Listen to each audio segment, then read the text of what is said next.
look like an angel.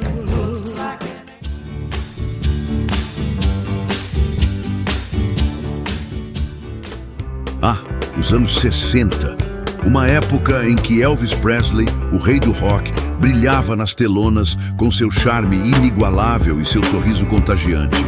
Seus filmes eram pura diversão, um verdadeiro deleite para os fãs de todas as idades. Com suas costeletas impecáveis e seu jeito de galã, Elvis conquistava corações em cada cena. Seus filmes eram um mix perfeito de romance, comédia e, é claro, muita música. Canções como Viva Las Vegas, Return to Sender e Can't Help Falling in Love embalavam os romances e nos faziam suspirar. Elvis era um verdadeiro showman e seus filmes eram um reflexo de sua personalidade vibrante e carismática. Ele dançava, cantava e atuava com a mesma paixão, contagiando a todos com sua energia. Seus filmes eram um convite à alegria, um escape da realidade para um mundo de sonhos e fantasia. Sejam bem-vindos ao canal Geração Carburada.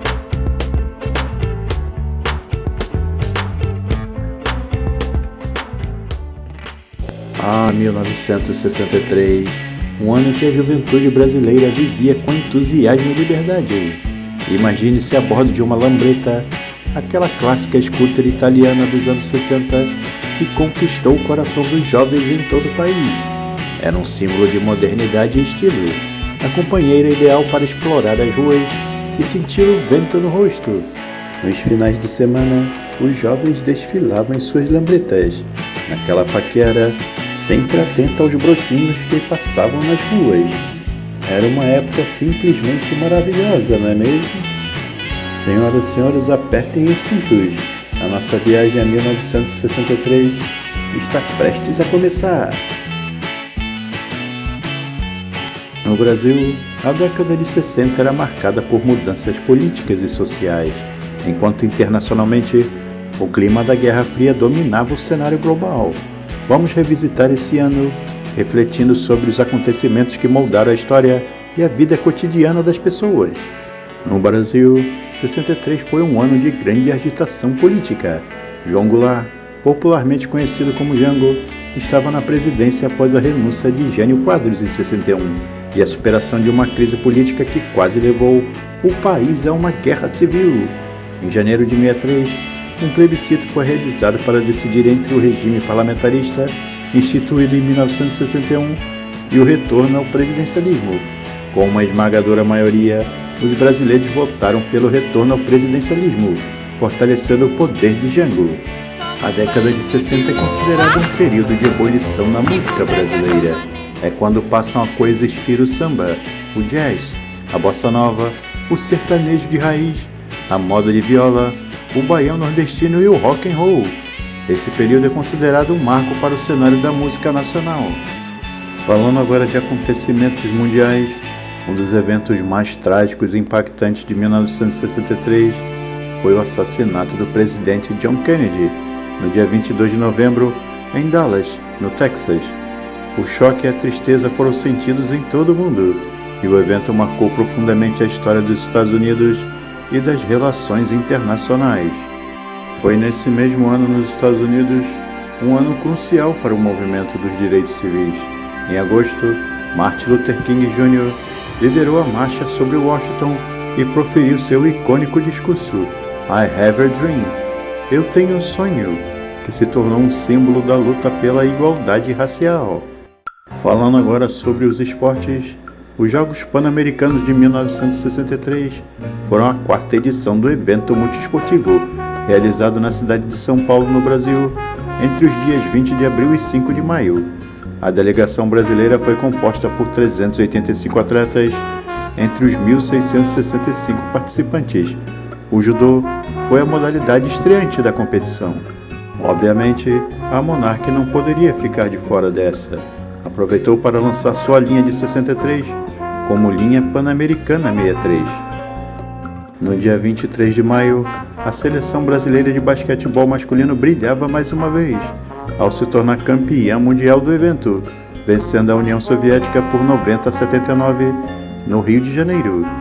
No dia 20 de julho, Ieda Maria Vargas tornava-se a primeira brasileira a conquistar o título de Miss Universo, vencendo 50 misses internacionais no concurso que foi realizado em Miami Beach, na Flórida, nos Estados Unidos.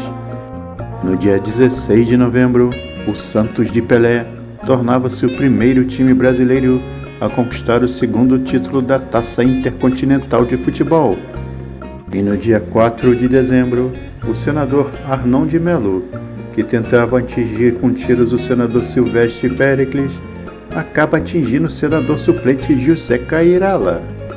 No início dos anos 60, a indústria automotiva brasileira ainda engatinhava e era dominada por marcas estrangeiras.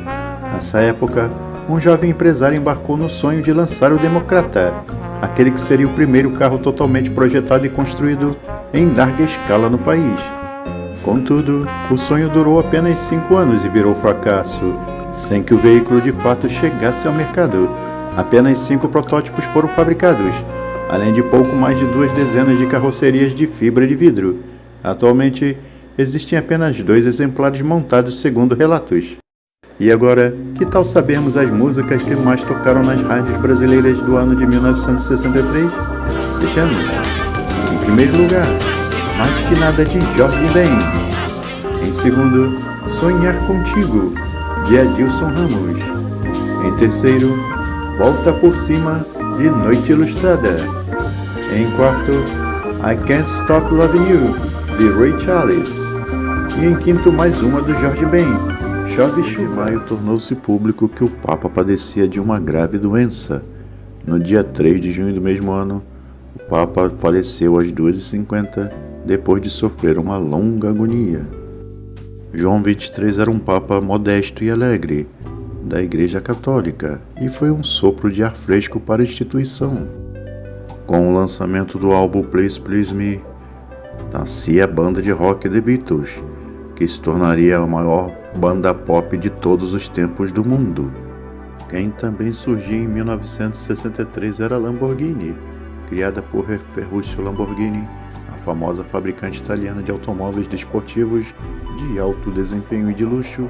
Surgiu como uma filial de uma fábrica já bem sucedida de Ferruccio, a fábrica de tratores Lamborghini Trattori S.p.A. Os tratores de Ferruccio eram já muito famosos na época e uma referência no setor de agricultura. Valentina Tereshkova foi a primeira mulher a viajar para o espaço. A russa realizou o feito sozinha em 1963, no dia 16 de junho, a bordo da nave Vostok 6. E no dia 1º de setembro, estreava no Rio de Janeiro a TV Excelsior Rio.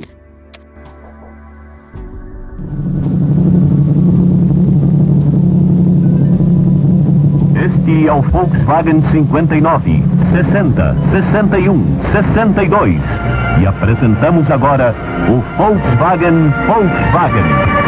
O Volkswagen basicamente não muda. Introduzimos aperfeiçoamentos constantes para fazê-lo cada vez melhor, jamais para torná-lo apenas diferente. E agora vamos falar dos carros que mais se destacaram no ano de 1963. O Willys Interlagos foi o primeiro automóvel esportivo produzido no Brasil. Foi feito entre 1962 e 1966. Ele era a versão brasileira do Renault Alpine A108, de linhas semelhantes ao 110. O nome é uma alusão ao Autódromo de Interlagos e visava ressaltar a esportividade do modelo. O Interlagos foi idealizado por Christian Reis, mais conhecido como Bino, chefe da equipe Williams de esportes. Só que infelizmente ele veio a falecer em 1963, num acidente em Le Mans. A produção de Interlagos ficou então a cargo do piloto Luiz Antônio Greco. Foi também em 63 que a produção do Candango da DKV Vemag era encerrada, principalmente porque as Forças Armadas não demonstraram interesse em sua aquisição. O lobby da Willys foi melhor. O Feneme JK 2000 não sofreu alterações significativas em 63, prevalecendo as feitas em 62, as primeiras alterações estéticas e mecânicas do carro. O Volkswagen Sedan 1200, popularmente conhecido como Fusca, ganhava poucas alterações em 63, como os novos bancos e atualizações mecânicas. Antes de ser substituída pela C14 em 64, a Chevrolet Brasil recebeu atualizações em 63, com uma nova frente redesenhada, agora conta com faróis duplos, novo desenho do teto da cabine e parte superior da porta, vidros traseiros envolventes, eliminada a luz direcional na coluna da porta, conhecida como orelha de padre. Já a Ford, ao longo de 63 e 64, anos conturbados no cenário político brasileiro, se retraiu, não tendo sequer participado do quarto salão do automóvel, embora houvesse o que comemorar, pois em março de 64 havia atingido a marca de 100 mil veículos produzidos no país. Agora vamos ver como ficou o mercado de vendas de automóveis no ano de 1963 no Brasil. O mercado de vendas de automóveis de 1963 cresceu em relação a 62. O Fusca foi o primeiro lugar mais vendido, seguido pelo Aero Willys, pela Kombi, pela Rural e pelo Jeep Willys. A Kombi se mantinha firme e forte na terceira posição, sendo o comercial leve mais vendido no Brasil na época.